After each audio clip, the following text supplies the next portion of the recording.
Labas. Ko gero pastebėjote, kad kurį laiką, buvau šiek tiek pradingęs, iš tikrųjų visas šventinis periodas, tuo pačiu buvau labai užsiėmęs kuriant savo svetainę, kurią galite rasti ponasobalys.lt. Ir kadangi labai senai kalbėjau apie būdus, kaip galima užsidirbti dirbtinio intelekto pagalba, tai puikiai nauja tema 2025 metam.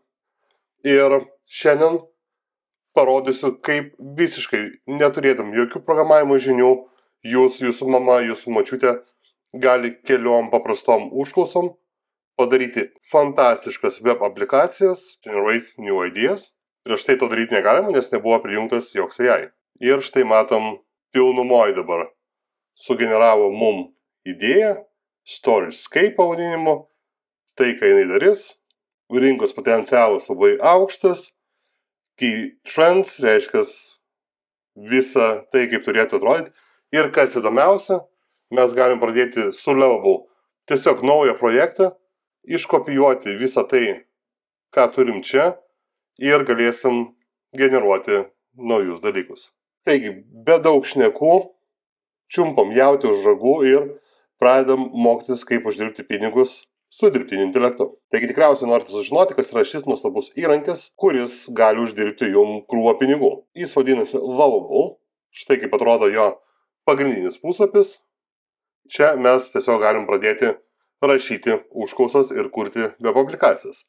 Tačiau jeigu neturite pirminės idėjas, čia galite rasti kitų kūrėjų, tokių kaip aš ir jūs, darbus ir tiesiog galim pasižiūrėti, ką jie yra prikūrę ir gal mums asmeniškai patiks vienas iš šių darbų, arba rasim kažkokį tai verslą Lietuvoje, kuriam norėsim sukurti puslapį arba web aplikaciją ir čia susiradę panašų, mums paprasčiausiai bus mažiau darbo. Taigi galim pasižiūrėti, kokie tai yra darbai. Štai paspaudus atsidaro, kaip atrodė svetainė, kurią kūrė šis žmogus. Taigi matom iš dalies pabaigtą web aplikaciją, ar ne? Čia, kaip matau, viskas veikia, galima įvedinėti vardus ir panašiai. Ir kairiai pusėje mes matom visas užklausas, kaip vyko kūrimas. Tai galite tiesiog pasitirinėti, pasižiūrėti, kaip jis padarė tai, ką padarė. Štai čia matot užklausas, turėjo kažkokių klaidų ir panašiai. Jis užtruko čia gan nemažai. Man tiesiog įdomu pasižiūrėti jo pirminę užklausą. Taigi pirminė užklausa buvo sugeneruoti robotuką, su kurio būtų galima kalbėtis, ar ne, naudojant ElevenLabs AI. Taigi įdomi užklausa, įdomus projektas ir štai čia viršuj mes galime paspausti Remix. Tai reiškia, kad šis projektas persikels į mūsų aplinką ir mes jį toliau galėsim koreguoti kaip tik tai norim. Be to, šiandien nedarysiu, o sugalvojau savo visiškai tokią idėją, kurios nemačiau bent kol kas šioj galerijai. Tai ironiška, bet pasakodamas, kaip kurti aplikacijas, mes sukursim aplikaciją, kuri duos mums idėjas ateities aplikacijų. Kita vertus, jūs turite labai galingą įrankį, tačiau neturite pakankamai idėjų, ką galėtumėt sukurti. Tai štai pasidarysim tokį įrankiuką, testinį demo vien dėl šio video, kad pamatytumėt šio įrankio galimybės. Taigi grįžtam į mūsų pagrindinį puslapį ir, kaip minėjau, užklausas pateikinėsiu anglų kalba, nes mano manimu šis įrankis geriausiai veikia anglų kalba. Tiesa, vėliau galėsim viską lengvai išversti, tačiau pačią struktūrą nuo pat pradžių rekomenduočiau kurti anglų kalba, rašant angliškas užklausas. Jeigu anglų sekasi sunkiau, galite pasirašyti viską lietuviškai ir su Google Translate ar tai DeepL užklausas išsiversti ir pateikti Lovable. Štai, įkopijuoju savo užklausą ir paprašysiu Create an App Idea Generator that can, reiškia sugeneruoti idėjas, galima bus filtruoti pagal idėjas, išsaugoti savo mėgstamiausią kaip idėją ir panaudoti dirbtinį intelektą, kad įvertintų programos potencialą. Tai mums ne tik sukurs idėją, bet parodys, kiek galimai ši programa bus paklausi. Jeigu viskas pavyks, tai bus neįkainojamas kūrinys, neįkainojama programa, kurią aš pats ko gero naudosiu ateityje. Tai kai viskas vyksta, mes įrašėm užklausą ir paspaudžiam Create. Tiesa, kol kūrė, aš pasakysiu, kad naudoju nemokamą Lovable versiją, su kuria mes galim pateikti 5 užklausas per parą. Ir štai, generacija prasidėjo, kūrimo versija 1 ir kaip matot, visas programavimas vyksta tiesiog ekrane. Nieko aš kol kas nepasakojau, kaip programa turėtų atrodyti, kokia spalvinė tema, na, tik tai labai abstrakčiai, kas joje turėtų būti, ar ne? Taigi, matom, generuojamas kodas, čia galim sekti visą kodą, kas vyksta už ekrano ribų. Na, šis įrankis naudoja Cloud API, tai už šio ekrano backend'e visą tai daro Cloud. Ir štai ką turim, sukūrė kelis meniu, tai yra Ideas, Productivity, Wellness and Entertainment. Čia galėsim filtruotis ir pasižiūrėkim, štai yra pirma idėja, ar mes galim pažymėti. Kaip matot, galim pažymėti į favoritus.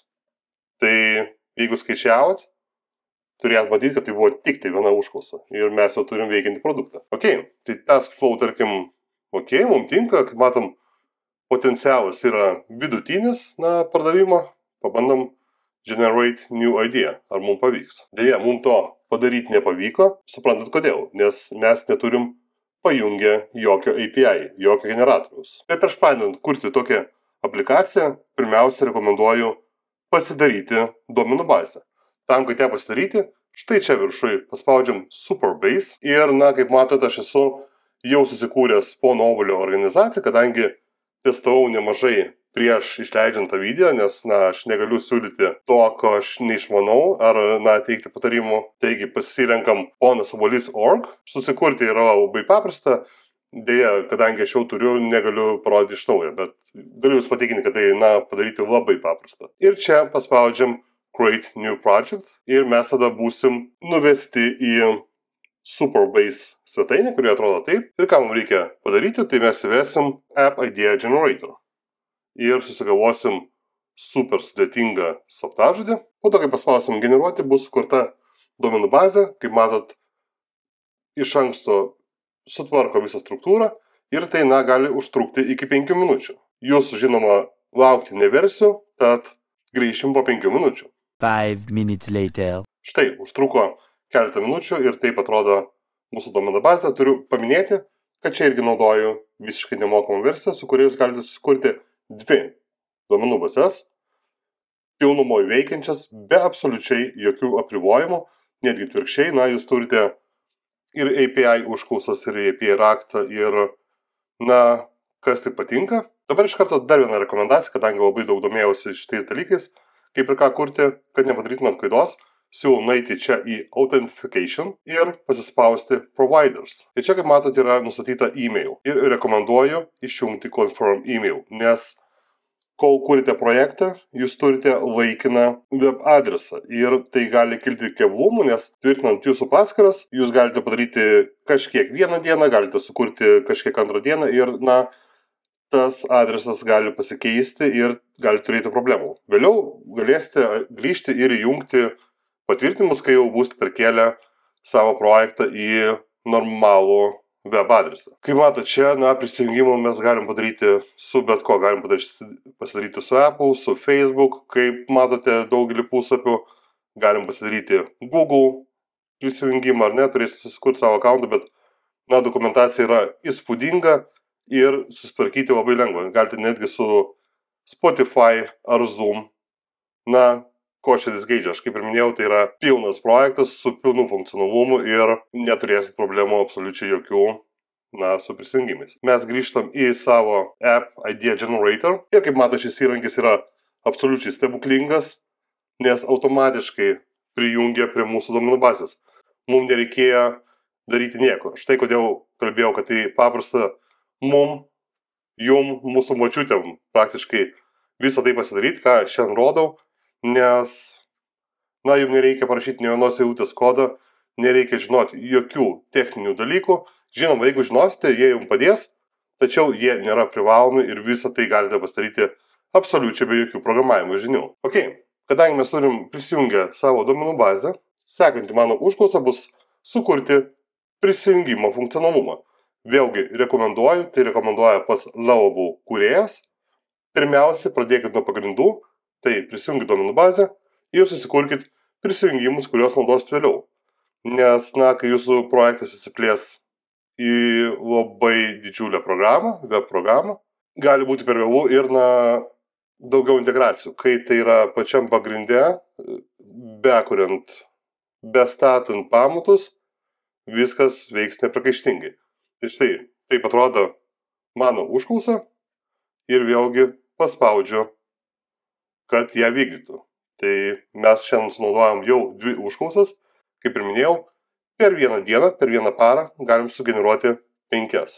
Ir štai, prasidėjo kūrimas, viso kodo rašymo jum nerodysiu, sugrįšim, kai viskas bus padaryta.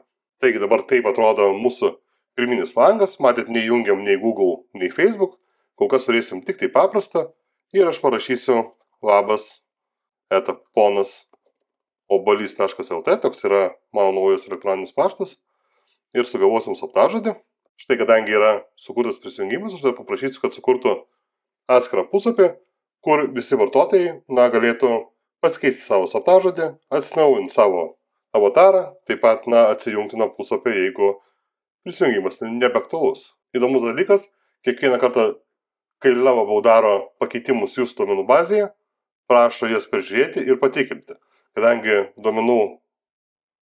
Postgre duomenų bazių aš nelabai suprantu, tiesiog paspaudžiu patvirtinti ir sukuriama nauja migracija ir turėtumėm turėti naują funkcionalumą. Štai netgi matom, kad už mus parašė žinutę I have reviewed the SQL and it looks good, please run it. Parašė žinutę už mane, man tai reikėjo paspausti mygtuką ir žiūrim, kaip toliau yra programuojamas puslapis ir turėtų atsirasti vartotojų puslapėlis, kur galėsim keisti dalykus. Štai yra puslapėlis, mes galim įsivesti ponas obalys, pasikeisti slaptažodį, pasikeisti paveikslėlį. Taigi išsaugom, kaip matom, profilis buvo išsaugotas. Gerai, dabar dar vienas momentas, pati grafika buvo sukurta Lovable, bet man ji nelabai patinka. Todėl aš paprasčiausiai nuėjau į Ideogram ir paprašiau, kad sukurtų modernų UI UX web aplikacijos dizainą. Ir štai gavau tokius rezultatus. Ko gero reikėtų dar pasižaisti, nes jie visi tokie labai crazy.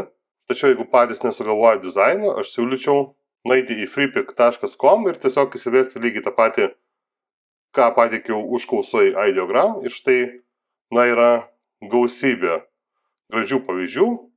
Ir štai, galime įsirinkti, kuris mums arčiausiai širdies ir įsirinkę pateikti Lovable kaip šabloną, pagal kurį turėtų sukurti svetainės dizainą. Išrinkau savai ir įkeliu dizainą, paprašysiu, kad pagal jį atnaujintų svetainę ir jie atrodytų būtent taip.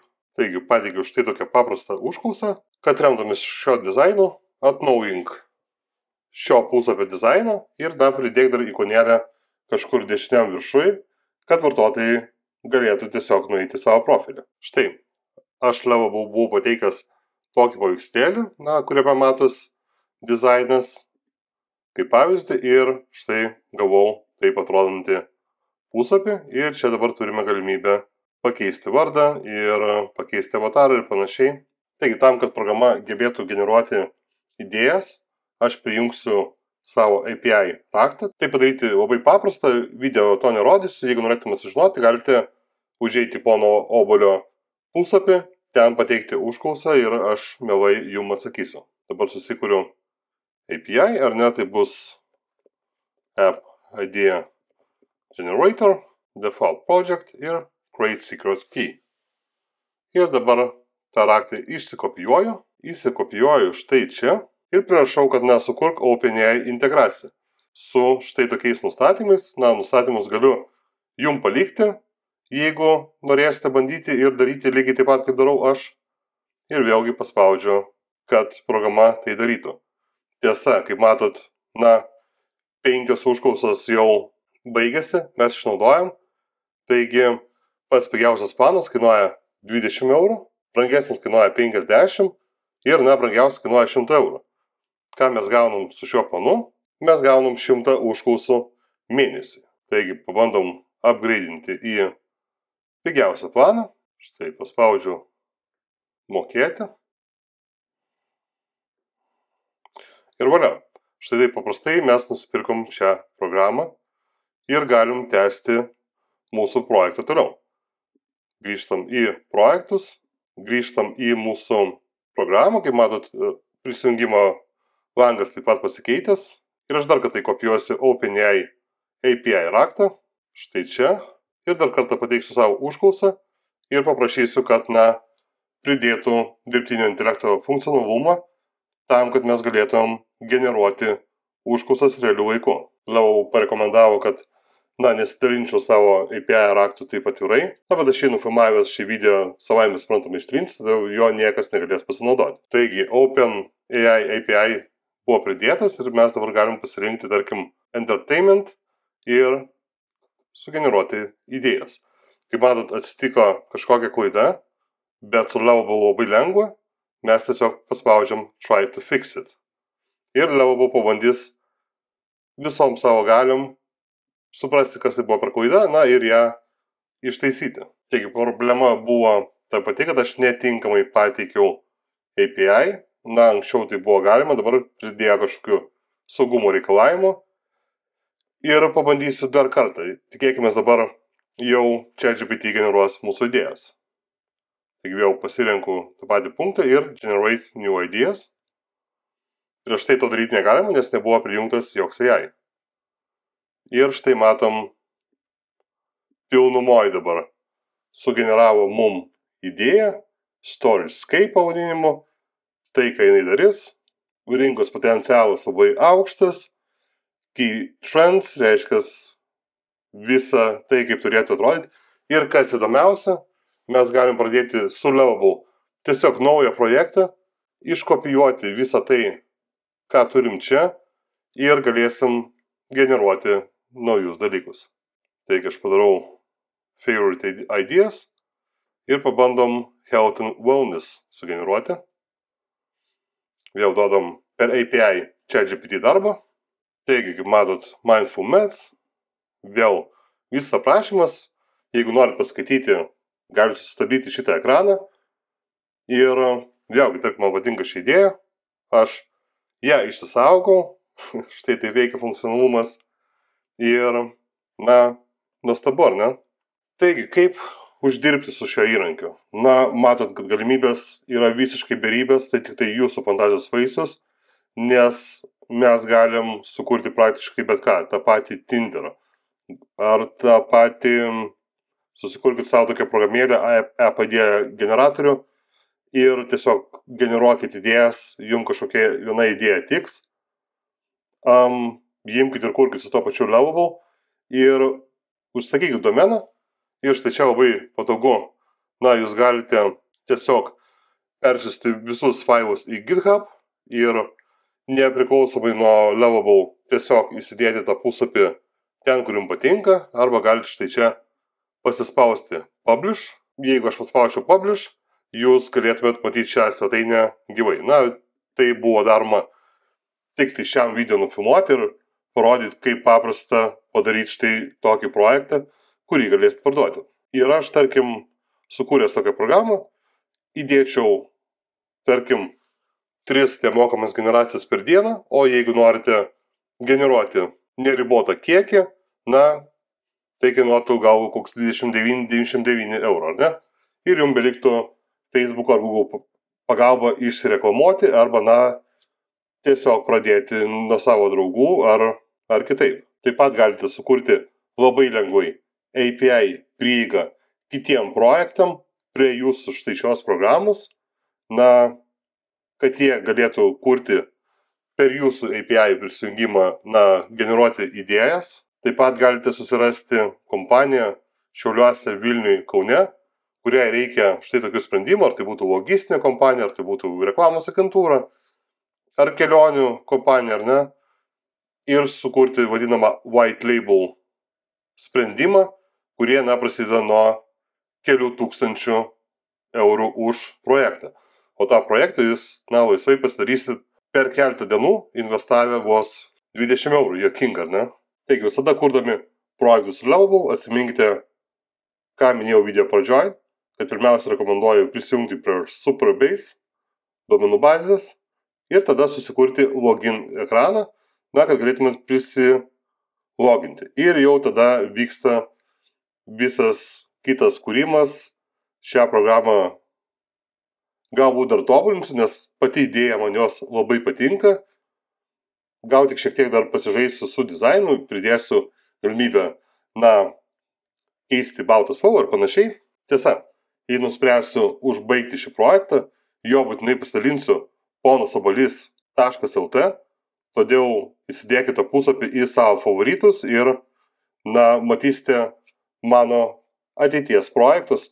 Taip pat ten galite skaityti naujienas, rasti mano naujausius video, kaip ir šis video bus ten patalpintas.